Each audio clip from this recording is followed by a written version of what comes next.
विद्याकैरवकौमुदी श्रुतिशिरश्रीमन्तमुक्तामणि धारान् पद्मभुवस्त्रिलोकजननी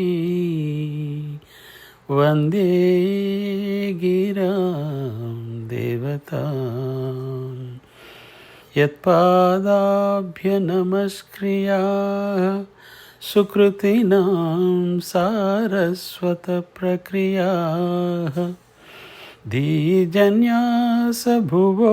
भवन्ति कवितानाट्यैकजीवतवः कवितानाट्यैकजीवतवः।